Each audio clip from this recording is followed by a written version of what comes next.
Bon bah du coup on est au Vercors Supercar 2024 toujours, et ça la passion automobile, c'est de partager, et je suis tombé sur Jean-Baptiste.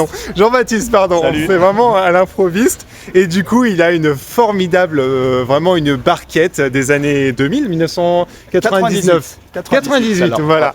Donc une Renault Spider, c'était vraiment... Là on voit ma tête, attendez, hop, voilà, c'est mieux de voir la voiture. Cette voiture, je disais, c'était normalement une Alpine, et finalement Renault, à la dernière minute, a choisi de la lancer sous le losange pour lancer Renault Sport. C'est bien ça. C'est exactement ça. Ouais.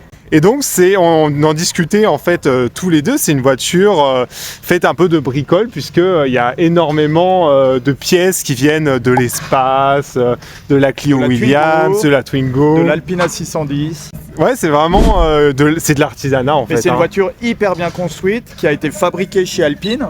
Et en fait, c'est donc à Dieppe. Et à l'époque, Renault a voulu la sortir pour célébrer le fait qu'ils aient gagné le championnat du monde de Formule 1 avec Williams Renault. Ok. Et à la dernière minute, Louis Schweitzer a dit bon ben, on a gagné le championnat, on va l'utiliser à des fins marketing pour lancer la marque Renault Sport, comme tu l'as dit. Et c'est comme ça qu'elle n'est pas devenue une Alpine. Parce que du coup, c'est vrai qu'il y avait eu un concept car qu'on a un peu oublié, mais qui préfigurait un peu les lignes de cette... Ça s'appelait d'ailleurs Laguna, il me semble, de mémoire, mais là c'est à chaud. Ouais, faut l'encyclopédie. Ça vaut peut-être le coup de vérifier cette info. Ça va. Bon, je vérifierai, si c'est bon, je vous mettrai un petit astérisque. Voilà. Du coup, c'est vrai que j'ai pas eu le bonheur de la conduire, mais Jean-Baptiste est un habitué. Tu m'avais dit que tu avais cumulé 17 000 km, c'est ça, avec cette voiture? Ça fait une dizaine d'années que je l'ai. D'accord, donc du coup, tu as un retour qui est quand même... On a appris à se connaître mutuellement et on s'apprécie beaucoup.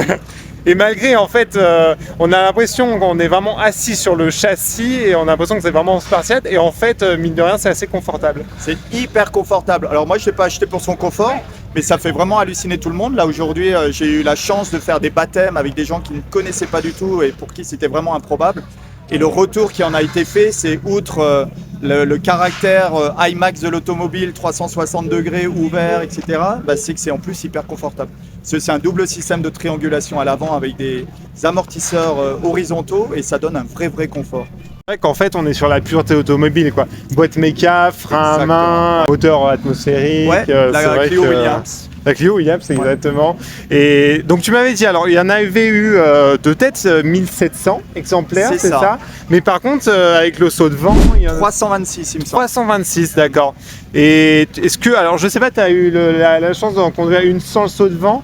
Est-ce que du coup ça aide, j'imagine Alors le saut de vent, ce qui est absolument incroyable, je vais vous montrer, c'est que le vent s'engouffre dans cette partie-là. Et en fait, à partir de 50 km/h, ça crée un déflecteur d'air. Comme une sorte de vortex. Ouais, d'accord. Qui fait qu'on est hyper bien protégé à l'intérieur. Ok. Et moi, j'habite en Alsace. Je l'ai amené à fond sur l'autoroute allemande. J'avais une brindille d'herbe entre les dents, comme ça, à fond à 215 chrono. Et la brindille, elle faisait comme ça. C'est incroyable. Tu sens absolument rien à l'intérieur. Et par contre, quand tu sors la main, c'est comme quand tu sors la main de la vitre. Ouais, ça part en arrière. Mais à l'intérieur, tu sens absolument rien. C'est remarqué, d'accord. Un peu comme la McLaren Speedster. Je sais pas si ils ont fait un qui se déplie comme ça et ça permet de créer un vortex par rapport au SP2 et en fait là où tu n'as rien en fait. En fait, les Ferrari SP1, SP2, il n'y a rien du tout. Donc finalement, tu te retrouves avec le vent dans la tronche. C'est pour ça que j'en ai pas acheté. Oui. Ça ne pas la raison. C'est pas une question de budget, effectivement.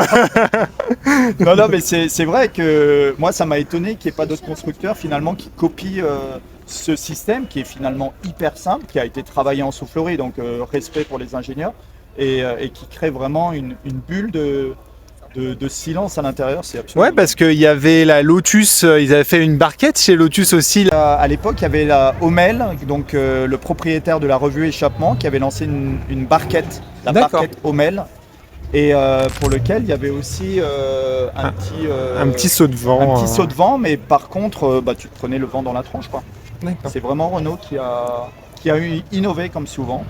Et c'est vrai qu'on parlait du côté bicolore et c'est vrai que ça rappelle du coup les couleurs qu'il y avait en Formule 1 et même en rallye jaune et noir. Là c'est jaune et gris, mais c'est vrai que ce côté bicolore aussi c'est... Et toute la dimension châssis, moteur, tout ça c'est en gris et toute la partie carrosserie esthétique c'est en jaune. Et moi il y a un truc que j'adore, c'est ça.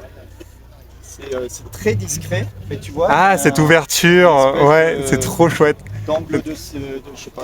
Ça aussi, hein, l'ancienne typographie Renault Sport, ça a beaucoup de charme. Hein. Ouais. C'est vrai que même si on est revenu sur du néo-rétro, c'est vrai que et le petit stickers aussi, Speeder du coup. Elle est complètement d'origine.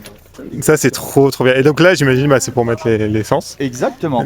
Niveau réservoir ça doit être. J'en ai absolument aucune idée. Ouais, mais c'est petit quand c'est vide, mais c'est de l'ordre de je sais pas 40-45 litres quoi. Ouais. Conso, on me pose souvent la question de la conso, sachant que c'est pas le type de voiture on regarde vraiment, mais c'est moi je dirais entre 8-9 litres quoi. D'accord. Un mix raisonnable et passion.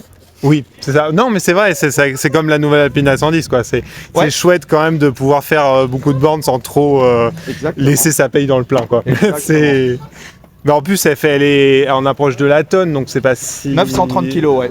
C'est une fausse maigre, c'est-à-dire qu'elle laissait à l'époque 150 kg à l'hélice. Par contre, en termes de sensation, c'est hyper joueur. Tu peux vraiment rouler, tu peux faire un appel contre appel. Où l'arrière va pouvoir vraiment, tu peux l'accompagner si tu as envie de l'accompagner. Elle peut être assez incisive si tu as envie qu'elle soit incisive. C'est une super école de pilotage. Moi je suis pas un grand pilote et je m'éclate comme un fou. J'avoue que je fais beaucoup de virages alors on dit drift, hein, mais en dérive comme ça, c'est vraiment un gros kiff quoi.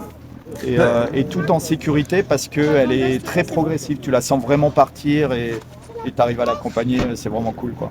Ouais, j'avais eu le bonheur de pareil une Clio 3 RS et en fait t'as juste la puissance qu'il faut. Ouais. Et pareil vu que c'est une voiture qui est quand même pas très lourde, tu la sens, elle est pas traître en fait dans son comportement. Je trouvais ça vraiment chouette. J'ai eu la chance de rencontrer le grand Jean Ragnotti et on en a discuté ensemble et je lui disais mais c'est vrai que le châssis aurait permis d'avoir 100 chevaux de plus largement. D'accord. Et Ragnotti m'a dit mais de toute façon sans maîtrise à puissance n'est rien. Donc c'est vrai qu'il y a des voitures ici, il y a des voitures qui font 800 chevaux, qui font 1000 chevaux. Mais avec 150 chevaux et 930 kg, tu t'éclates incroyablement. Quoi. C'est vraiment ouf. Ouais. C'est vrai que c'est un débat éternel, mais on est en ce moment à la course à la puissance, surtout avec les côtés hybrides. On arrive à atteindre des 1000 chevaux faciles, mais on les exploite jamais. Alors que là, des 200-300 chevaux, c'est déjà suffisant. Et même, même 150 pour une petite voiture. C'est... Après, c'est un vaste débat que j'ai pas envie de lancer non plus, mais quand tu prends une hybride, sachant que je suis pas contre le concept, mais quand tu prends une hybride avec 300 kg de batterie, une fois que tu n'as plus de batterie, tu te promènes comme si tu avais 4 passagers de 75 kg dans le coffre. Et donc forcément, c'est des voitures lourdes et qui consomment au final beaucoup. Et en perdant la puissance du coup de l'hybride. Enfin, voilà, on prend la réplique de... Oui, non. On prend la citation de Colin Chapman. Le freinage n'est pas assisté et la direction n'est pas assistée. Là, par exemple, j'ai coupé le moteur et je peux freiner. Et donc, moi, dans les descentes, je m'amuse souvent à faire caisse à savon. Merci beaucoup, Jean-Baptiste. Parce que du coup, l'improviste, il m'a emmené faire un tour. Et donc, quoi de mieux que de sortir le grand air. C'est incroyable, le saut de vent fait vraiment de l'effet. On arrive à parler de vive voix sans hurler. Donc ça, c'est vraiment incroyable. En plus, non pas que je ne croyais pas, mais c'est toujours bien de ressentir. Et c'est vrai que malgré le côté sportif et radical de la voiture, ce n'est pas tape-cul et ça c'est trop bien. Et c'est vrai qu'en fait il n'y a pas besoin d'avoir des limites de vitesse, d'atteindre des vitesses déraisonnables pour avoir des sensations. Et ça c'est juste unique comme impression. Merci beaucoup encore au propriétaire qui est là et qui conduit très très bien, qui a un très bon coup de volant. Merci beaucoup Jean-Baptiste, c'est adorable de m'avoir accordé de ton temps, surtout avec cette merveille là. Voilà.